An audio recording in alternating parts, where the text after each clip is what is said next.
ವೇತನ ಹೆಚ್ಚಳ ಹಾಗೂ ಖಾಯಂ ನೇಮಕಕ್ಕೆ ಮನವಿ. ಆರೋಗ್ಯ ಸಚಿವರ ಮುಂದೆ ಕಣ್ಣೀರಿಟ್ಟ ಸ್ಟಾಫ್ ನರ್ಸ್.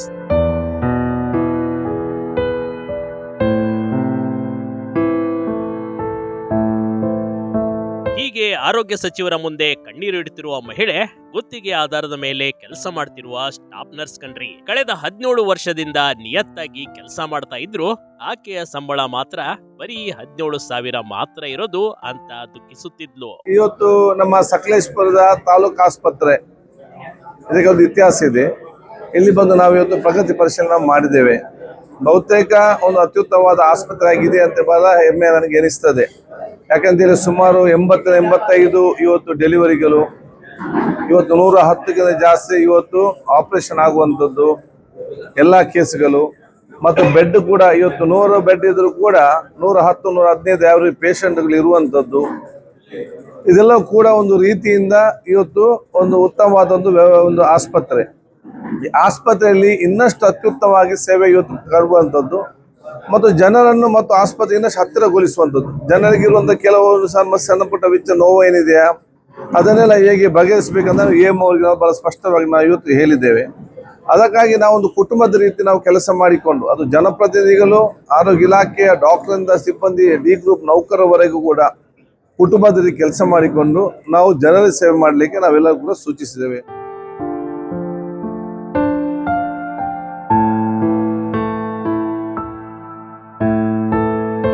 ಆರೋಗ್ಯ ಸಚಿವ ಯುಟಿ ಖಾದರ್ ಮುಂದೆ ಸ್ಟಾಫ್ ನರ್ಸ್ ಕಣ್ಣೀರಿಟ್ಟು ಗೋಳಾಡಿದ ಘಟನೆ ನಡೆದು ಹೋಗ್ಬಿಟ್ಟಿದೆ. ಇಂಥದೊಂದು ಮನಕಲುಕುವ ಘಟನೆ ನಡೆದಿರುವುದು ಹಾಸನ ಜಿಲ್ಲೆಯ ಸಕಲೇಶ್ಪುರ ಕಾಫರ್ಡ್ ಆಸ್ಪತ್ರೆಯಲ್ಲಿ ಕಣ್ರಿ. ಜನರು ಕೂಡ ಇದು ನಮ್ಮ ಊರ ಗೌರವದ ಒಂದು ಆಸ್ಪತ್ರೆ, ಇದು ನಮ್ಮವರೇ ಡಾಕ್ಟರ್, ನಮ್ಮವರೇ ಸ್ಟಾಫ್ ಅಂತ ಆ ಒಂದು ಹೆಮ್ಮೆಯಿಂದ ಬಹುಶಃ ಅವರು ಕೂಡ ಇದನ್ನು ಅರ್ಥ ಮಾಡಿಕೊಂಡು ಚರ್ಚೆ ಮಾಡಿಕೊಂಡು ಅವರಿಂದ ಆಗುವ ಸಹಕಾರವನ್ನು ಈ ಹಾಸ್ಪಿಟಲ್ಗೆ ಕೊಡ್ಲಿಕ್ಕೆ, ಅದು ಆಂಬುಲೆನ್ಸ್ಗೆ ಬೇರೆ ಬೇರೆ ಸಮಸ್ಯೆಗಳಿದೆ, ಇದೆಲ್ಲ ಕೂಡ ಸಣ್ಣ ಇಷ್ಟು ದೊಡ್ಡ ಆಸ್ಪತ್ರೆಯಲ್ಲಿ ಈ ರೀತಿ ಚೆನ್ನಾಗಿ ನಡೆಯುವಾಗ ಈ ಸಣ್ಣ ವಿಚಾರ ಬಗೆಹರಿಸಿದ್ರೆ ಬಹುಶಃ ಊರೆಲ್ಲರೂ ಕೂಡ ಖುಷಿ ಪಡ್ತಾರೆ.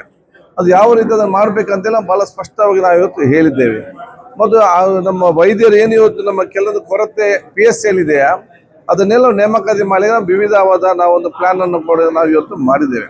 ಆದಾಗ ನಮ್ಮ ಉದ್ದೇಶ ನಮ್ಮ ಎಲ್ಲ ಆರೋಗ್ಯ ಇಲಾಖೆಯೆಲ್ಲ ಒಗ್ಗಟ್ಟಾಗಿ, ಊರವರು ಒಗ್ಗಟ್ಟಾಗಿ ಯಾರಿಗೆ ಇವತ್ತು ಅತಿ ಅಗತ್ಯ ಸೇವೆ ಇಲ್ಲಿಗೆ ಬರ್ತಾರ ಉತ್ತಮವಾದ ಸೇವೆ ಮಾಡಬೇಕಂತ ಸೂಚಿಸ್ತೇನೆ.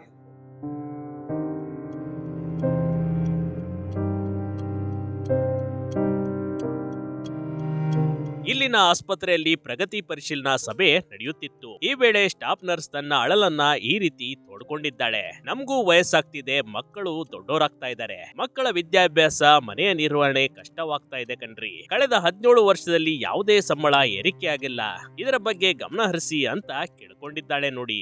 ಯಾಕೆಂದ್ರೆ ಈಗಾಗಲೇ ಇದು ಮಲ್ನಾಡ್ ಪ್ರದೇಶ ಆದ್ರೂ ಕೂಡ ಬಹಳಷ್ಟು ದೂರ ಆದ್ರೂ ಕೂಡ ಇವತ್ತು ತಿಂಗಳಿಗೆ 80-85 ತಿಂಗಳಿಗೆ ಇವತ್ತು ಆಗ್ತದೆ. ಅದಕ್ಕಾಗಿ ಇಲ್ಲಿ ನಿಯಮ ಏನಿದೆ ಅಂತ ಹೇಳಿದ್ರೆ ಕನಿಷ್ಠ 100 ಆಗ್ಬೇಕಂತ ನಿಯಮ ಇದೆ. ಆದ್ರೆ ಇಲ್ಲಿ ಬರೀ ಒಂದು 10% ಕಡಿಮೆ ಆಗುವಂಥದ್ದು. ಅದಕ್ಕೆ ಕಾರಣಗಳು ಬಹಳಷ್ಟು ಇದೆ. ಏನಾದ್ರು ಇಲ್ಲಿ MCH ಚೆನ್ನಾಗಿ ಮಾಡಿದ್ರೆ ಇಲ್ಲಿ ಜಾಸ್ತಿ 200ಕ್ಕಿಂತ ಜಾಸ್ತಿ ಆಗೋದು ಅವಕಾಶ ಕೂಡ ಇಲ್ಲಿ ಇರ್ತದೆ. ಯಾಕೆ ಎಲ್ಲ ಕಡೆ ಇಲ್ಲಿಗೆ ಬರ್ತಾರೆ. ಇದನ್ನು ನಾನು ಬಹುಶಃ ಅಧಿಕಾರಿ ಜೊತೆ ಮಾತಾಡಿಕೊಂಡು ಯಾವುದೊಂದು ರೀತಿಯಿಂದ ಇದನ್ನು ನಾನು ಇಲ್ಲಿ ಒಪ್ಪಿಗೆ ಕೊಡುವಂಥದ್ದು ಆಗದಿದ್ರೆ ನಾನು ಖುದ್ದು ಕೇಂದ್ರಕ್ಕೆ ಹೋಗಿ ಅಲ್ಲಿ ಅಧಿಕಾರಿ ಜೊತೆ ಮಾತಾಡಿಕೊಂಡು ವಿಶೇಷವಾಗಿ ಅದನ್ನ ಬಿಡುಗಡೆ ಮಾಡಲಿಕ್ಕೆ ಎಲ್ಲ ಪ್ರಾಣಿಗಳ ಖಂಡಿತವಾಗಿ ನಾನು ಇವತ್ತು ಮಾಡ್ತೇನೆ. ಸಂಸತ್ತು ಮತ್ತು ಶಾಸಕ ಅದರ ಬಗ್ಗೆ ಬಹಳಷ್ಟು ಅದರ ಬಗ್ಗೆ ನನಗೆ ಈಗಾಗಲೇ ಕೇಳಿಕೊಂಡಿದ್ದಾರೆ. ಇಲ್ಲಿ OPD ಮತ್ತು ಬೇರೆ ಕೇಸ್ಗಳಿಗೆ ಸುಲಭವಾಗಿ ನಡೀತದೆ. ಸೊ ಬಹುತೇಕ ಇಲ್ಲಿ ಏನು ಒಂದು ಪ್ರೆಷರ್ ಇದೆ ಸ್ಟಾಫ್ ಮತ್ತು ನರ್ಸ್ಗಳಿಗೆ ಮತ್ತು ಡಾಕ್ಟರ್ಗಳಿಗೆ, ಅದೊಂದು 50% ಕಡಿಮೆ ಆಗ್ತದೆ.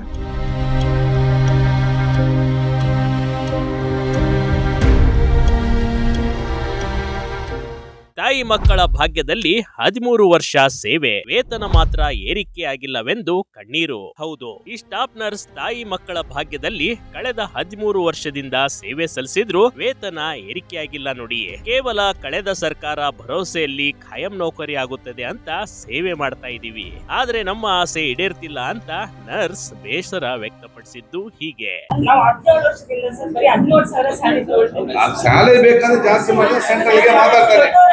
ವಯಸ್ಸಾಗ್ತಾ ಇದೆ, ಮಕ್ಕಳು ದೊಡ್ಡವರಾದ್ರು ಓದ್ಸಕ್ ಕಷ್ಟ ಆಗ್ತಾ ಇದೆ ಸರ್, ನಮ್ಮ ಜೀವನ ಮಾಡೋಕೆ ಕಷ್ಟ ಇದೆ ಸರ್. ಸರ್ವಿಸ್ ಕೊಡ್ತಾ ಇದೀವಿ ಸರ್, ತಾಯಿ ಮಕ್ಕಳ ಬಗ್ಗೆ ನಮ್ಗೆ ಇಲ್ಲಿ ಸರ್ವಿಸ್ ಕೊಡ್ತಾ 13 ವರ್ಷ ಸರ್ವಿಸ್ ನಮ್ಗೆಲ್ಲ ಗೊತ್ತಾಯ್ತು, ಏನಾದರೂ ಕೂಡ ಪರ್ಮನೆಂಟ್ ಒಂದಾಗ್ಲಿಕ್ಕೆ ಸಾಧ್ಯವಿಲ್ಲ. ಸ್ಯಾಲರಿ ಜಾಸ್ತಿ ಮಾಡ್ಲಿಕ್ಕೆ ನಾನು ಕೇಂದ್ರಕ್ಕೆ ಮಾತಾಡ್ತೇನೆ.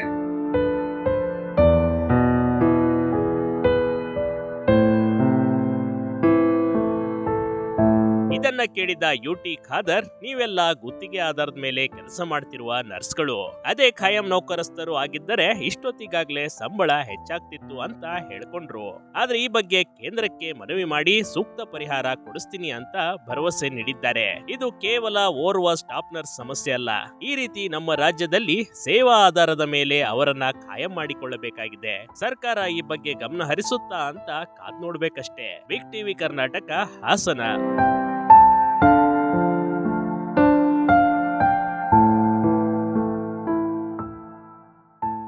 ಬಿಗ್ ಟಿವಿ ಕರ್ನಾಟಕ ಯೂಟ್ಯೂಬ್ ಚಾನಲ್ಗೆ ಈಗಲೇ ಸಬ್ಸ್ಕ್ರೈಬ್ ಮಾಡಿ. ಧನ್ಯವಾದಗಳು.